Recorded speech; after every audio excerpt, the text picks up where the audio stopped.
بسم اللہ الرحمن الرحیم 1995 میں 33 سالہ ٹیری اپنی گن نکالتا ہے، باتھ روم میں جاتا ہے، گن اپنے منہ میں رکھتا ہے اور بوم، ٹیری کا دل ٹرانسپلانٹ کیا جاتا ہے سونی گراہم میں۔ آپریشن کامیاب ہوتا ہے۔ گراہم خط لکھتا ہے ٹیری کی فیملی کو ان کا شکریہ ادا کرنے کے لیے، اور 1997 میں گراہم ملتا ہے ٹیری کی وائف سے، دونوں میں پیار ہو جاتا ہے اور دونوں شادی کر لیتے ہیں۔ اپریل 2008 ٹرانسپلانٹ کے 12 سال بعد گراہم اپنی گن نکالتا ہے، بیک یارڈ میں جاتا ہے، گن اپنے منہ میں رکھتا ہے اور اگین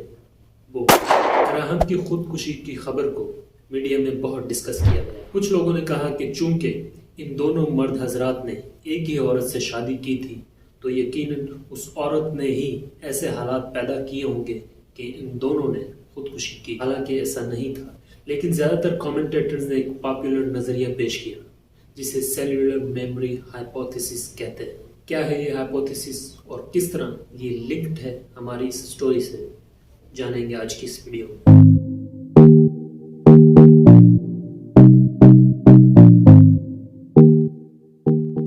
سیلولر میموری ہائپوتھیسس سمجھ لیں کہ ایک آئیڈیا ہے جس پر ایک تھارو ریسرچ ہونا ابھی باقی ہے۔ اس کے مطابق ہماری یادیں، عادتیں، شوق اور ٹیسٹ وغیرہ صرف ہمارے دماغ میں ہی اسٹور نہیں ہوتے بلکہ انسانی جسم کے تمام خلیات میں اسٹور ہوتے ہیں، اور جب کسی انسان کا کوئی آرگن یعنی دل، جگر یا گردہ وغیرہ کسی دوسرے انسان میں ٹرانسپلانٹ کیا جاتا ہے تو ڈونر یعنی جس نے وہ آرگن عطیہ کیا، اس کی یہ تمام چیزیں، اس کی یادیں، عادتیں، شوق اور ٹیسٹ وغیرہ ریسیپینٹ یعنی جس نے وہ آرگن لیا اس میں ٹرانسفر ہو جاتی ہیں۔ اسی استدلال کے مطابق جب ٹیری کا دل گراہم میں ٹرانسپلانٹ کیا گیا تو گراہم کو نہ صرف ایک زندہ دل ملا بلکہ اسے خودکشی تک لے جانے والا ڈپریشن ساتھ میں ملا۔ سن 2000 میں ایک پیپر پبلش ہوا جس کا ٹائٹل تھا changes in heart transplant recipients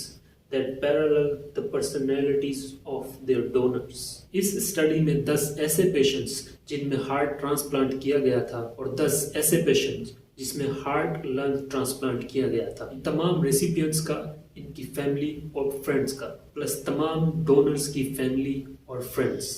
ان سب کا انٹرویو کیا گیا۔ اس اسٹڈی کے آتھرز کو ڈونرز اور ریسیپینٹس دونوں میں کافی ساری چیزیں مشترک ملے، جیسے ان کے کھانے میں، میوزک، آرٹ، تفریح کے کاموں میں،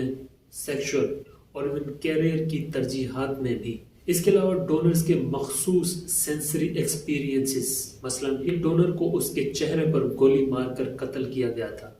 تو ریسیپینٹس کو خواب میں روشنی کے فلیشز نظر آتے تھے۔ اس اسٹڈی کے آتھرز کو ہر ٹرانسپلانٹ کیس میں ایسی 2 سے 5 چیزیں مشترکہ ملی،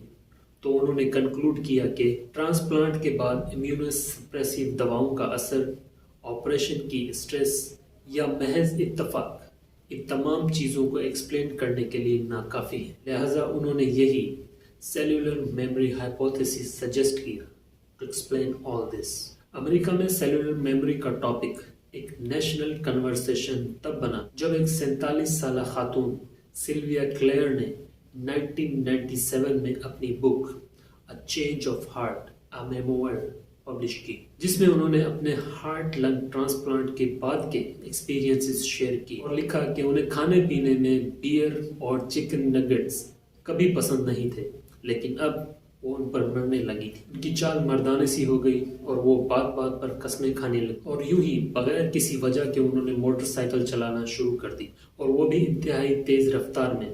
جو سلویا کے لیے بالکل ہی آؤٹ آف دا کریکٹر چیز تھی۔ جب انہوں نے اپنے ڈونر کے بارے میں معلوم کیا تو پتہ چلا کہ ان کے ڈونر کا نام ٹم تھا، جو ایک ٹین ایج لڑکا تھا اور جس کی موت ایک موٹر سائیکل ایکسیڈنٹ میں ہوئی تھی۔ مزید یہ کہ جب وہ مرا تو اس کی جیکٹ کی جیب میں چکن نگٹس موجود تھے، اور ٹم کی فیملی نے بھی ویریفائی کیا کہ سلویا میں یہ جو نئی خصلتیں ظاہر ہوئی ہیں، یہ سب چیزیں ٹم میں موجود تھیں۔ سلویا کی اس سٹوری پر ایک مووی بھی بنی ہارٹ آف اے اسٹرینجر کے نام سے۔ اس کے بعد بہت سے ٹرانسپلانٹ ریسیپینٹس سامنے آئے اسی طرح کی سٹوریز کے ساتھ، اور کافی بکس بھی لکھی گئی، اور تقریباً سب نے ہی سیلولر میموری ہائپوتھیسس کو ہی پیش کیا as an explanation to their new personality.